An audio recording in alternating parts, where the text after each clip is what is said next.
what's the flip to get into the business development and start teaching that? Because not everybody figures out that that's something they can do or that they should do with their life. Yeah, the short version of the story is entrepreneur at heart. Always when I was a kid, starting these random little businesses, obviously not for much money. Went to business school, decided to do law school after, and started law school at 20. And Canada and the US have the same model. So I was the youngest one in my class. You should be older. Was lucky enough to get one of the big firm first year jobs, which are pretty rare. So I was 21 working at a big firm. Had no idea what I was doing, obviously, like most people. First year law school doesn't teach you much practical, and I had no one in my family who was a lawyer. Came back for my second summer and on, and as an associate in my first year, I remember thinking nothing here makes sense. Nothing that we're doing, like these processes don't make sense. Why is there not more tech? Like nothing seems ironed out. This seems very odd. And so early in my career, was thinking about that stuff.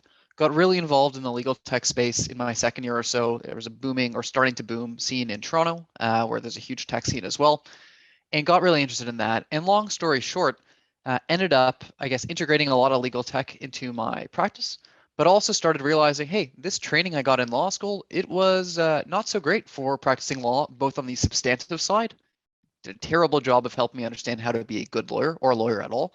And on the business development side, I kept looking at, partners who are more senior than me and others and going, I'm not seeing any sustainable ways of doing business development, nor do I see anything replicable.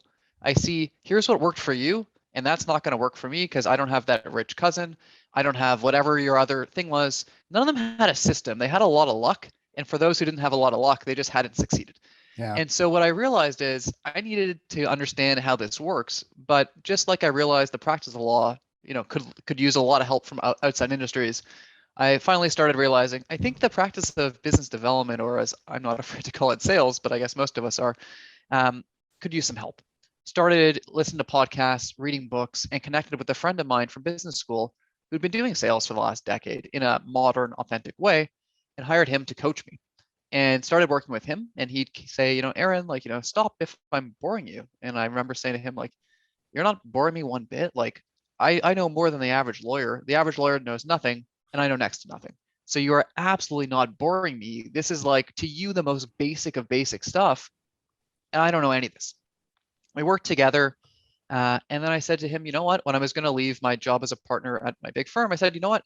I've been sort of training you so you can do this in the legal space on your own as a trade-off, for helping me. But why don't we do this together? If we can take my experience as a lawyer, building other people's books up from 0 to 2, 3 million, and then building my own up until the 7-figure plus range, combined with your actual knowledge of how this should work from other industries, we can do some pretty cool stuff. Because I've got the legal background, I've seen this done the wrong way so many times, I've done this the better ways. And then you actually know what you're doing. Let's make that work for law and for other professionals. And it's been a lot of fun.